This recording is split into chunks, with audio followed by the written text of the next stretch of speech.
na tela. Cláudio.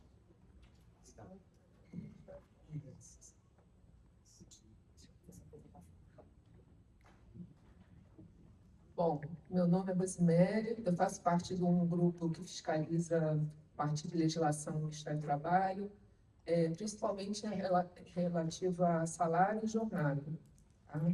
Então, a minha apresentação vai ser bem prática, né? Porque a gente entende os problemas que as empresas enfrentam em relação à jornada, descanso, e eu queria que vocês, assim, se tivesse alguma dúvida, vocês levantassem a mão, fizessem qualquer tipo de dúvida que vocês tiverem, vocês podem perguntar, que a gente aqui debate e tenta responder da melhor maneira possível. Se eu não souber, eu anoto e depois eu passo para vocês, tá ok?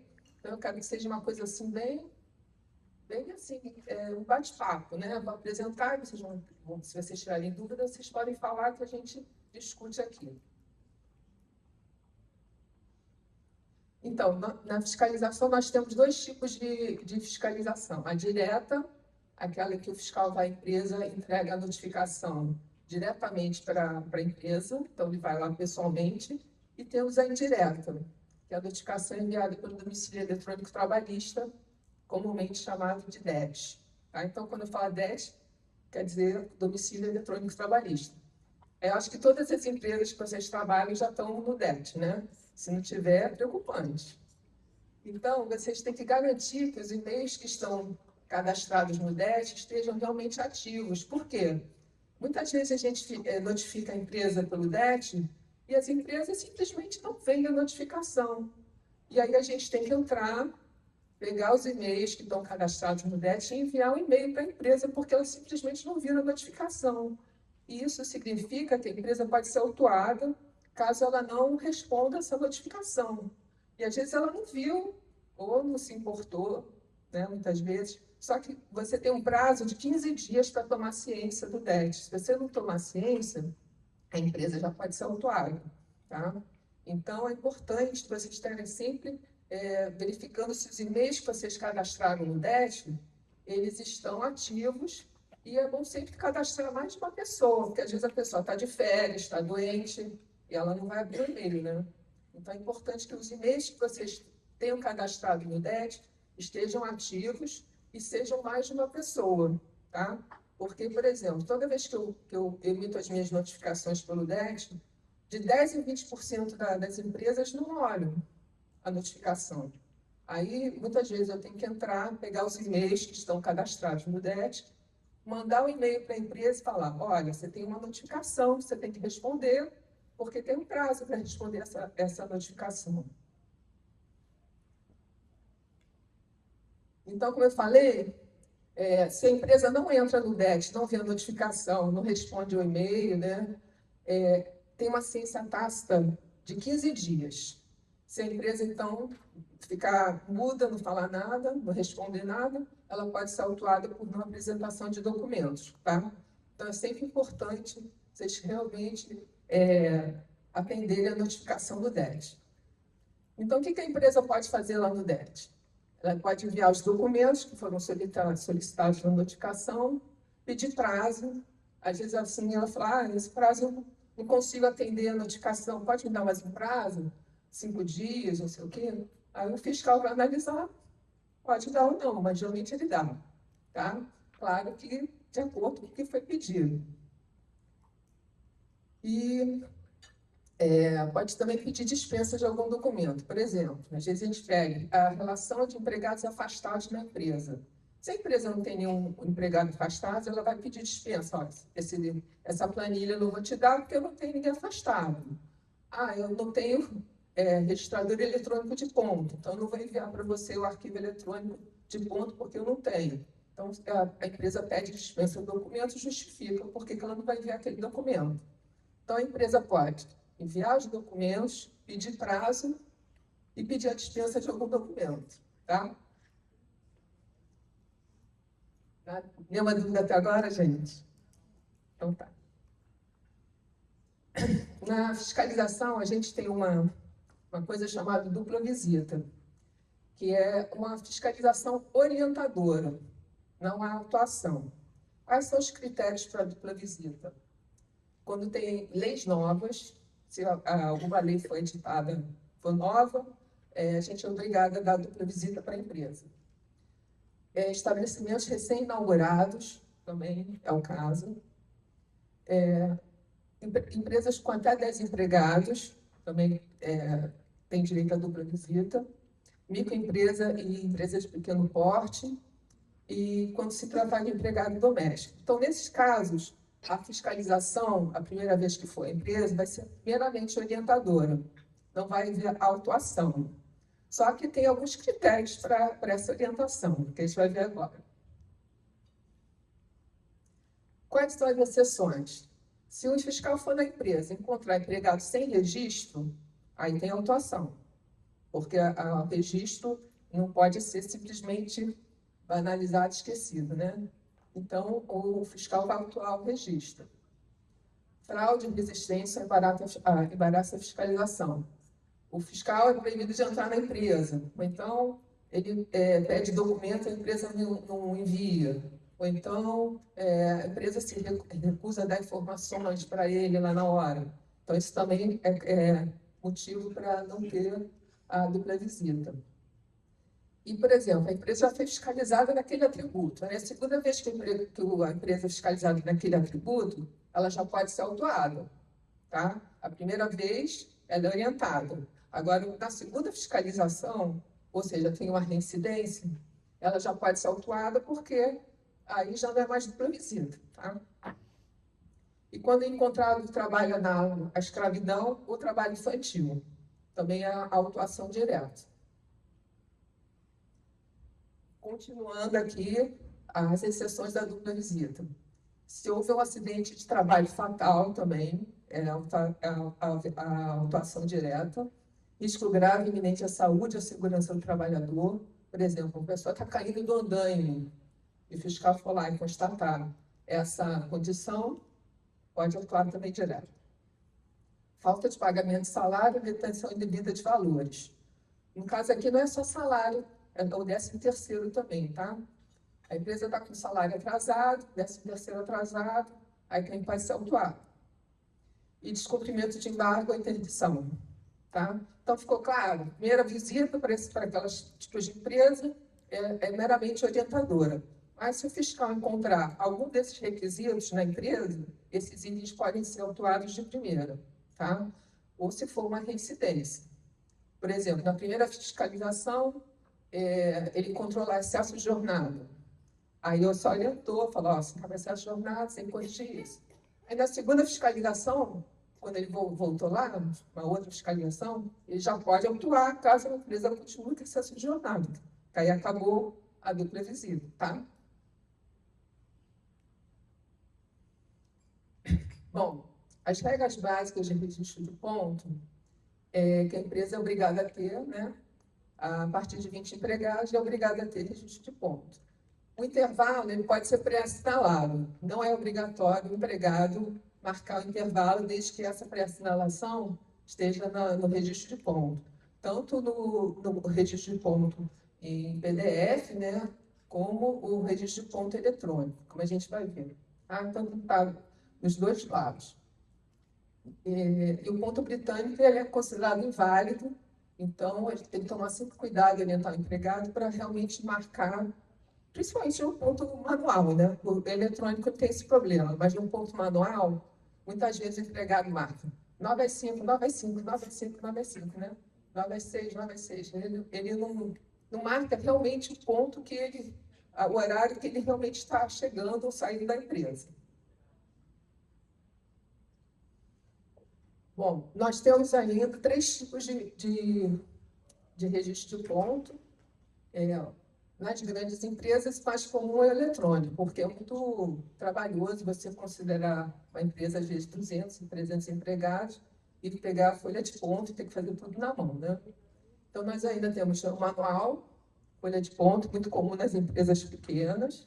O mecânico, que é aquele registrador de ponto cartográfico, né, com cartão, que o empregado enfia o cartão. E o eletrônico, que nós chamamos de REP, registrador eletrônico de ponto. Os tipos de REP que nós temos estão definidos na Portaria 671 de 2021. Essa portaria ela é a principal portaria que fala sobre jornada, tá? Então, qualquer dúvida que vocês tenham, vocês podem recorrer a ela. Nós temos o REP-C, que é o convencional, aquela caixa que o empregado é tipo uma caixa que você coloca lá a sua digital, né? Que eu acho que a maioria deve ter esse, né?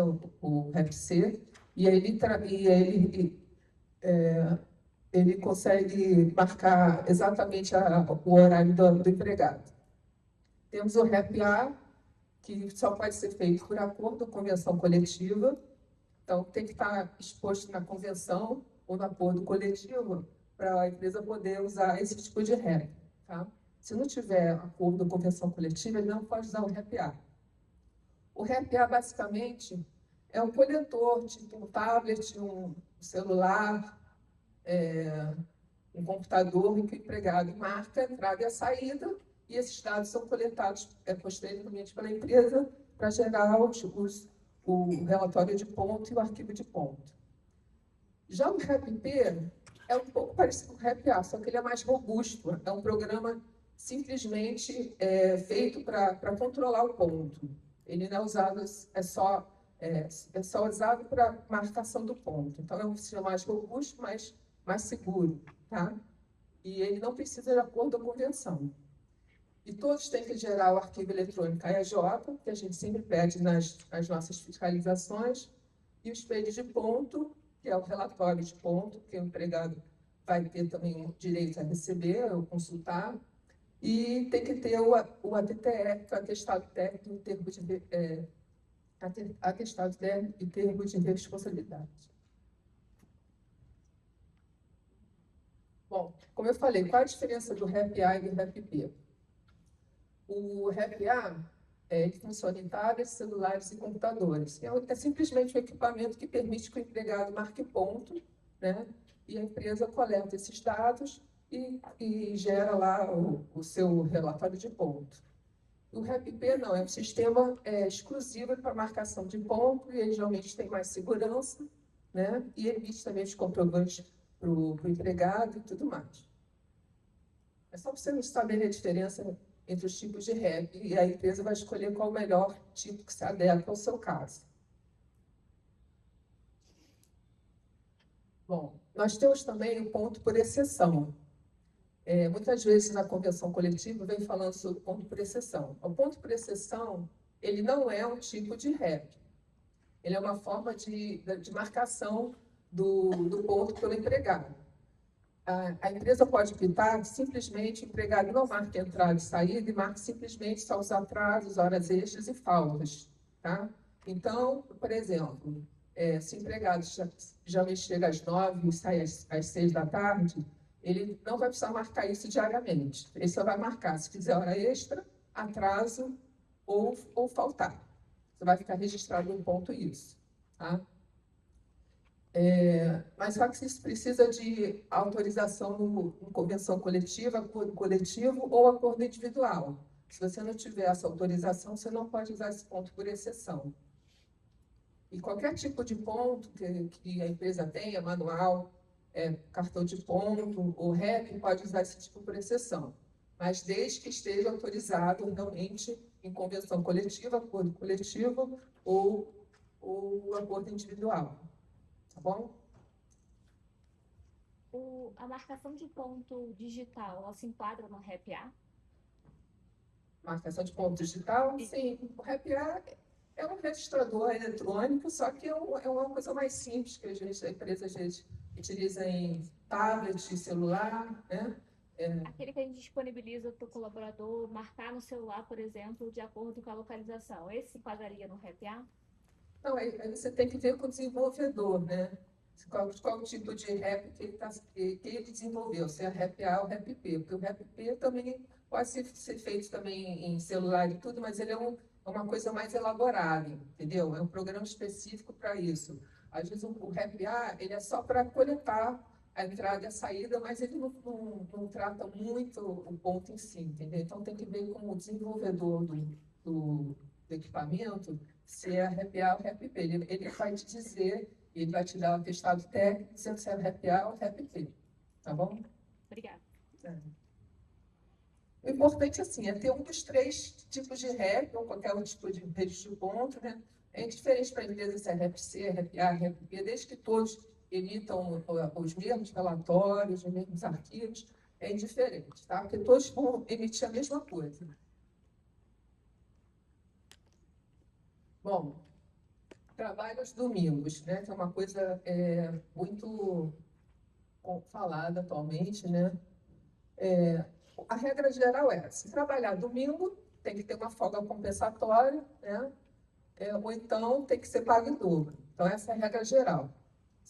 Então, tem sempre que avaliar se ele vai ter uma folga em outro dia ou se ele vai receber aquele dia em dobro, caso não haja a folga compensatória. Bom, na regra geral para os homens, fala que os homens têm direito a um descanso um domingo a cada 7 semanas. Então, trabalha 6 domingos e folga 1. Isso é a regra geral. A regra específica vai estar determinada na convenção coletiva daquela categoria, tá? Mas a regra geral é essa. Já para as mulheres, a CLT, no artigo 386, determina que ela tem que ter um domingo sim, um domingo não. Não importa o que a convenção coletiva fale. Está avaliando isso porque o STF, recentemente não, foi no final de 2024, julgou que o que estava na convenção coletiva referente ao trabalho das mulheres era inconstitucional, dizendo que isso tem que ser acatado, que está no artigo 386. Tá? Então, a mulher só pode trabalhar domingo sim, domingo não.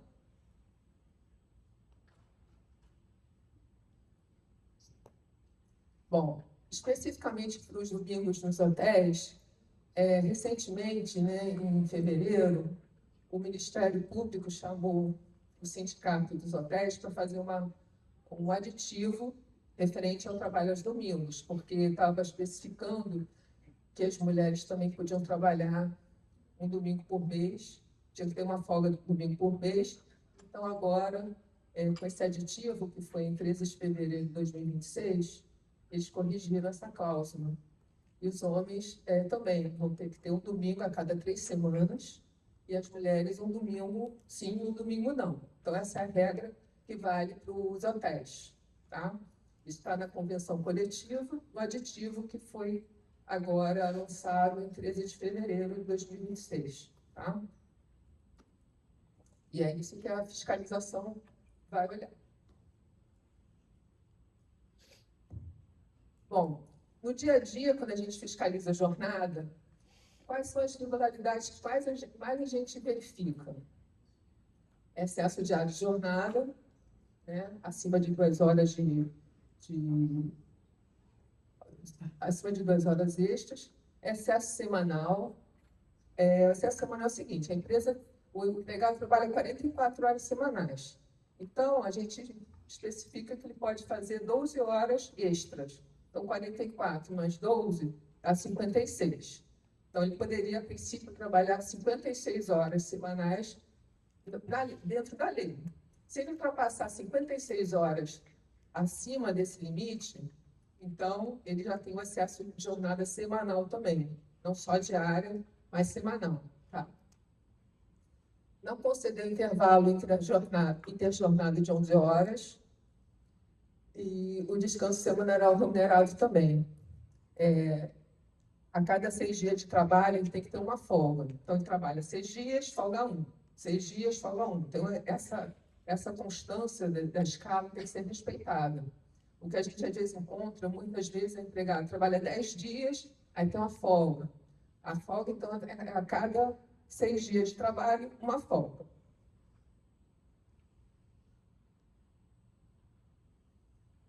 Continuando aqui, as principais irregularidades. Não conceder os intervalos intra-jornada, né, de 15 minutos, 1 hora, né, ou mais, de acordo com a convenção. Não conceder descanso semanal aos domingos aos homens, conforme a legislação. Como eu falei, para os hotéis, um domingo a cada 3 domingos trabalhados, né? E não conceder um descanso semanal domingo às mulheres, um domingo sim, no domingo não. Então, essas são as principais irregularidades que a gente encontra quando a gente fiscaliza a jornada das empresas. Claro que tem outras, mas essas são as mais importantes que a gente verifica com mais frequência, tá? Alguém tem alguma dúvida até agora? Pode perguntar, gente, não tem vergonha, não. Outra coisa, os autos de jornada e descanso, eles não são per capita. Ou seja, quando a gente faz autuação de jornada e descanso, às vezes fala, esse empregado aqui, a gente vai fazer uma defesa porque ele não teve acesso. Mas o auto não é por empregado, ele é geral. Então, não adianta só defender um, que o auto não vai cair. Então, se o auto tem 50 empregados, ele só vai cair se você defender os 50. Se ficar pelo menos um, o auto permanece. Então, só para informar que, como o auto não é per capita, não adianta só você defender um caso e deixar os demais, tá? Então, o auto de jornada e descanso não são per capita. É diferente de salário, registro, férias, 13º, todos esses outros são per capita. Mas jornada e descanso não são per capita, tá? Posso fazer uma pergunta? Pode. Eu tenho um problema dessa história do domingo.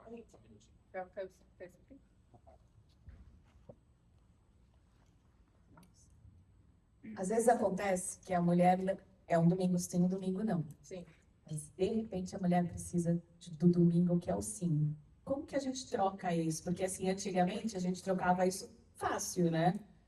Como era só um domingo, não, mas é o Bom, eu batizado sugiro, da minha filha. eu sugiro que Como que a vocês gente façam, que ela faça isso por escrito, caso haja autuação, e seria o único caso de autuação, você tenha como se defender de que foi uma coisa solicitada pelo próprio empregado. Entendeu? Porque quando a gente fiscaliza, a gente não tem como saber o que aconteceu, né? Que aquilo foi uma troca, coisa e tal. Mas muitas vezes é o desejo dela mesmo, né? Às vezes é uma Ela necessidade. eu Precisa, domingo errado. ou então ela precisou se afastar por algum motivo, né? Foi, sei lá, alguém adoeceu, né?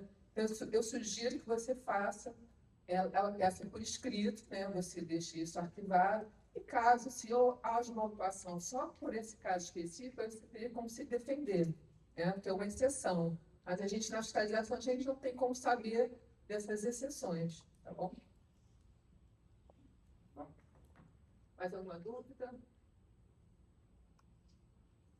Então, quais são os documentos que a fiscalização geralmente pede quando vai fiscalizar jornada e descanso? Os arquivos eletrônicos, a FD e a EJ, tá? Só para quem tem ponto eletrônico. Se a empresa não tiver ponto eletrônico, claro que ela não vai ter esses documentos. Então, se na notificação o fiscal pedir esses arquivos e a empresa não tiver, ela vai pedir a dispensa desses documentos lá no DET. O relatório de ponto, que geralmente é enviado em PDF, né? Ou então, se for ponto manual, vai enviar a foto dos registros de ponto do empregado. E se for cartão de ponto, os cartões de ponto, a foto lá dos cartões de ponto. Os atestados técnicos, em termos de responsabilidade, para cada equipamento, para cada programa que a empresa utilizar, no ponto, tem que ter um atestado. Então, se ela tem 2 REPs, ela tem que ter 2 atestados de equipamento e o de programa, que geralmente é comum, tá? Também, no caso, é só para ponto eletrônico. E aí, o fiscal também pedir esses documentos do DET, esses documentos vão ser pedidos para serem dispensados, porque ele não tem, se ele não tiver ponto eletrônico, não vai ter esse documento para apresentar, tá? As folhas de pagamento, as convenções coletivas e acordos coletivos. Então, geralmente, esses são documentos que a gente pede quando vai fiscalizar a jornada e descanso. Alguma dúvida nessa documentação? É importante, gente, que o arquivo FD-EJ seja enviado, porque às vezes a gente pede para a empresa, limite, vou mandar só FD, vou mandar só EJ. Só que os dois têm que ser enviados, tá? Não adianta só mandar um e mandar o outro. Bom, banco de horas. Tem esses pré-requisitos para a empresa usar o banco de horas. Tem que ter uma previsão no acordo ou convenção coletiva para que o banco de horas funcione durante um ano. Então, se ela quiser que seja durante um ano, aquele banco de horas tem que ter acordo ou convenção coletiva. Se for um acordo individual entre patrão e empregado, esse banco de horas só pode durar 6 meses, tá? Então, vai depender da duração que a empresa quiser e se tiver previsão em acordo ou convenção coletiva. Tem que ter aprovação dos empregados, geralmente a empresa pega uma autorização do empregado, falando que ele vai ter que fazer banco de horas, vai ter banco de horas, e ele vai autorizar lá o uso do banco de horas. A jornada máxima é de 10 horas por dia, tá? Não pode ser ultrapassado esse horário. A jornada semanal é de 44 horas e essa compensação tem que ser dentro do prazo de 6 meses, se for num acordo individual, ou em um ano, se for num acordo coletivo, convenção coletiva ou acordo coletivo. Então, se vai durar 6 meses, durante esses 6 meses, no final, a empresa vai ter que ter zerado esse banco de horas, seja dando folgas, né, descontando se tiver negativo o banco, ou pagando essas horas que estavam no banco.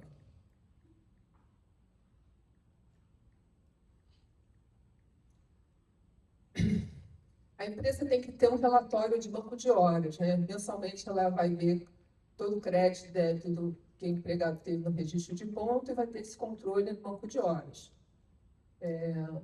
E o pagamento, como eu falei, desse saldo de horas, tem que ser dentro de 6 meses, se for um acordo individual com o empregado, se for dentro de um ano, se for por convenção coletiva ou acordo coletivo. E aí, também na rescisão, se o empregado sair e tiver um saldo em banco de horas, esse saldo tem que ser pago na rescisão também. Então, a empresa vai ter que pagar 6 meses, um ano ou na rescisão. E nos trabalhos insalubres e perigosos, tem que ter autorização do Ministério do Trabalho, tá bom? Alguma dúvida sobre o banco de horas? Outra coisa que eu queria falar é o seguinte: muitas vezes a convenção coletiva coloca cláusulas que são... tudo que está na convenção coletiva, no acordo coletivo, são condições que devem ser respeitadas, né? Trazendo direitos e obrigações para a empresa e para o empregado. Só que, às vezes, umas cláusulas são indevidas, tipo assim, elas vão contra o que a lei diz. Às vezes a gente encontra nas convenções coletivas cláusulas tipo assim, uma vez eu já vi. A empresa poderá pagar o 13º em parcela única até o dia 15 de dezembro. As férias poderão ser parceladas, não sei o quê. Ou seja, coisas totalmente contra a lei que trazem prejuízo para o empregado. Então, quando vocês encontrarem essas cláusulas na convenção, essas cláusulas são totalmente inválidas, tá? Então, vocês não devem seguir essas cláusulas. Apesar de estar na convenção coletiva, elas não são válidas, porque elas vão de encontro à lei e elas trazem prejuízo para o empregado. As cláusulas da convenção coletiva, elas só podem trazer benefícios para o empregado ou regular condições diferentes daquela empresa. Mas quando elas trazem prejuízo para o empregado e vão de contra a lei, elas são inválidas. Tá? Então, muitas vezes, o Ministério Público vai chamar o sindicato para corrigir essas cláusulas. Tá? Então, como a gente viu, o limite diário para o banco de horas são 10 horas, né? Que o empregado pode trabalhar no dia. Se ele trabalhar 8 horas, pode fazer 2 horas extras, mas não pode ultrapassar 10 horas. Se as horas extras ultrapassarem a 10ª hora, essa hora acima de 10 horas tem que ser paga com o adicional de 50%. Então, só pode ir no máximo 2 horas extras por dia para o banco de horas. E ultrapassar essas 2 horas tem que ser pago como extra.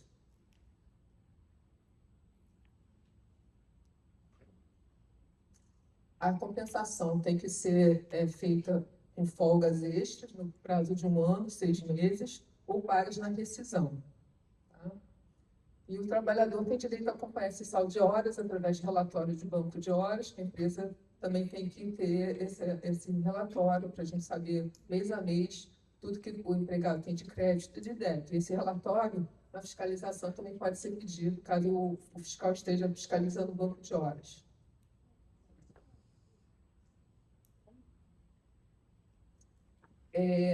Outra coisa que eu estou falando. Deixa eu só fazer uma pergunta sobre o banco de horas ainda. Referente ao máximo de banco de horas, que são as 10 horas. Se eu exceder esse limite, referente ao máximo de horas por dia, né, que são as 10 horas já considerando o banco de horas. Se eu exceder esse limite, eu tenho que fazer o pagamento com adicional. Sim. Mas nesse caso, é considerado uma irregularidade de ultrapassar 2 horas ou não? Por exemplo, um funcionário que faz 8 horas e 48 por dia. Aí, se ele fizer 2 horas extras, vai ficar 10 horas e 48. O banco de horas, deixa eu botar aqui. Ele tem um máximo de 10 horas, né? Então, no caso, se ele trabalha 8 horas, ele pode fazer 2, mas o máximo dele também é 10. Então, você tem que respeitar esses 10 também. 10 e 2, né? São 2 limites. 10 horas diárias, você pode botar 2 horas no banco de horas no máximo. Então, são 2 coisas que você tem que trabalhar em paralelo. Não basta só um, entendeu? E se ultrapassar eu pagar com 50% da hora, ele é considerado uma irregularidade? Se ultrapassar... A 10ª hora. Não, o que ultrapassar de 10 horas, você tem que pagar, né? Não, aí não é... Se tiver dentro das 2 horas extras por dia, não. Mas se você tiver... Não pode ir para o banco de horas, né? Entendi. Tá? Deu sim, assim. No caso, esses 40... Porque você tem 2 limites. Tem o de 10 horas e 2 horas extras que você pode botar no banco. Você não pode botar 3 horas no banco de horas. Não pode botar 2 horas e 15. O máximo que pode para o banco são 2, mas você também tem que respeitar as 10 horas por dia de trabalho. Tá? Então, no caso, por exemplo, esse colaborador faz 8 horas e 48 diárias. Aí ele faz 2 horas extras. Aí, por exemplo, eu posso colocar... pagar os 48 minutos e o restante entrar no banco de horas. Seria isso, né? Sim. Tá, entendi. Tá. Obrigada.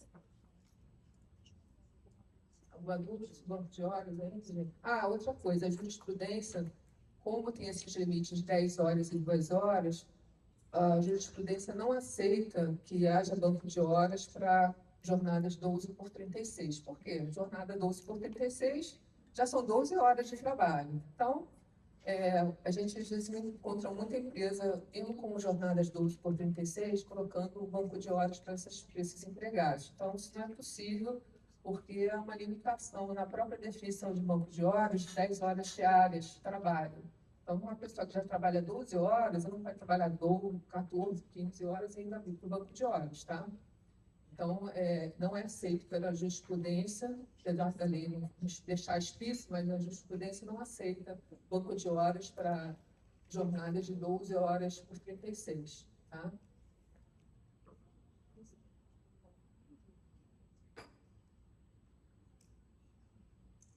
Outra coisa, a regra geral para feriado, que o feriado tem que ser pago, né, em dobro, caso não haja uma folga compensatória, né?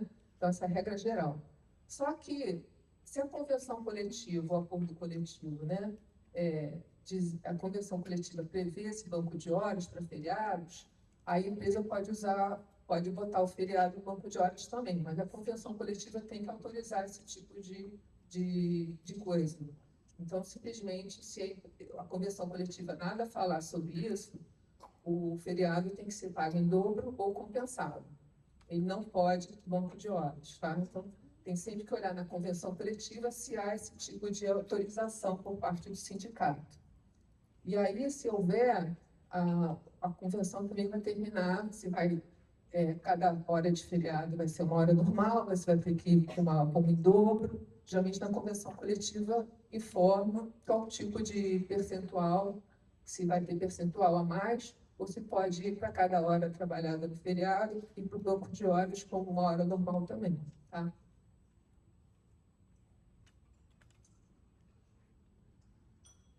Bom, gente, minha apresentação acabou. Vocês têm alguma dúvida? Querem falar alguma coisa sobre essa apresentação? Pois não. Só pegando um gancho. Bom dia. Bom dia. Só pegando um gancho aqui da colega, Sim, ela exemplificou a jornada de 8 horas e 48 Sim. minutos. Né? No nosso hotel, a gente faz 1 hora por dia para compensar o sábado.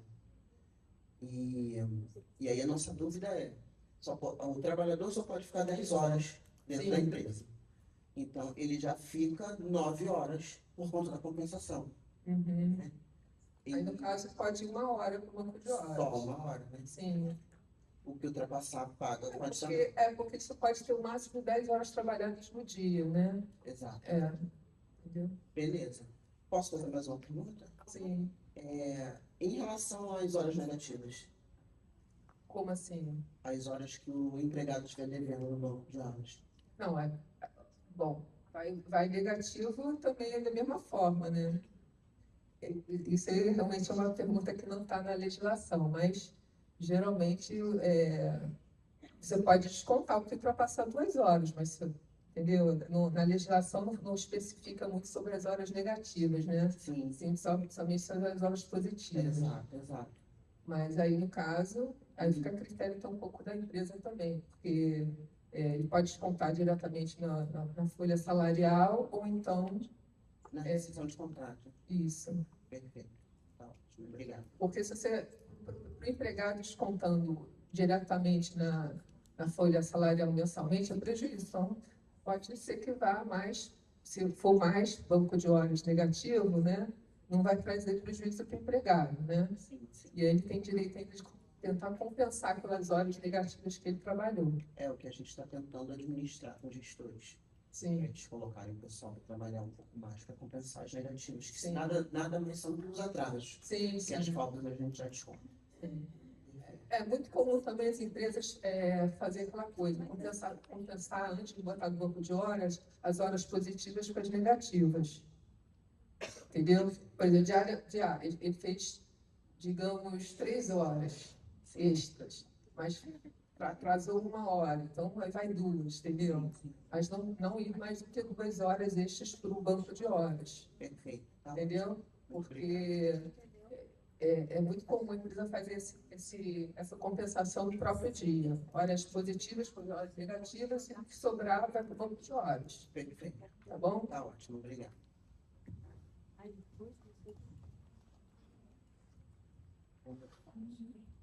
Bom dia. Na verdade, eu tenho duas perguntas. No caso de ultrapassar o limite diário e ter que pagar essa hora extra, por exemplo, jornada 6x1, lá no hotel é 7h20 que a galera trabalha, né? Aí, supondo, ultrapassou as 10 horas. Eu tenho que pagar a hora extra excedida após as 2 horas, ou eu pego as 2 horas, enfim, trabalhou 2 horas e 50 minutos. Eu tenho que pagar a hora extra de 2 horas e 50 minutos, ou somente de 50 minutos? Então, só pode 2 horas extras por dia para o banco de horas, né? Mas você também pode compensar atrasos, né? Com essas horas extras. Então, se, por exemplo, o empregado teve hora extra, mas também teve atraso no mesmo dia, você compensa e o saldo você manda para o banco de horas. Porque aí você não está mandando mais que 2 horas. Mas só pode ir no máximo 2 horas extras por dia. Porque para passar isso tem que pagar. Ah, perfeito. Então, no caso, eu mandaria essas 2 horas para o banco de horas e pagaria em dinheiro 50 minutos, por exemplo. Isso. Perfeito. Isso é o que a lei determina, né? Mas, como eu falei, você pode compensar o atraso também nesse dia, se ele tiver, e aí você faz a composição dos dois e bota banco de horas só o que sobrar, tá Perfeito. bom? No caso da jornada 12x36, Não não pode pode ter banco de horas, né? A jurisprudência não aceita. Perfeito. Apesar da lei não falar, mas a própria definição de banco de horas, estipulando 10 horas de limite, né, por dia e 2 horas extras no máximo que você pode lançar no banco, já tira também essa possibilidade 12x36. E em questão de hora extra paga na jornada 12x36, existe algum limite diário? Como assim? Porque se passar 12x30 tem que pagar, né? Sim, aí, mas existe um limite de 4 horas a mais, 2 horas a Não, mais? olha só, vai estar irregular, mas o empregado pelo menos vai receber as horas extras, né? Irregularidade tem, porque a princípio não pode ter hora extra para esse tipo de jornada, ele já está 12 horas trabalhando. Então, já ultrapassou o limite de jornada possível para ele. Tá? Perfeito, obrigada. Inclusive, tem uma infração justamente para ultrapassar o limite de 12 horas por dia de jornada. Obrigada. Às vezes tem até no auto de a gente dá até 10 minutos de tolerância, né? Lá às vezes está empregado, marca um pouquinho depois, mas existe essa infração, se ultrapassar 12 horas de trabalho por dia, é uma infração. Tá? Bom dia.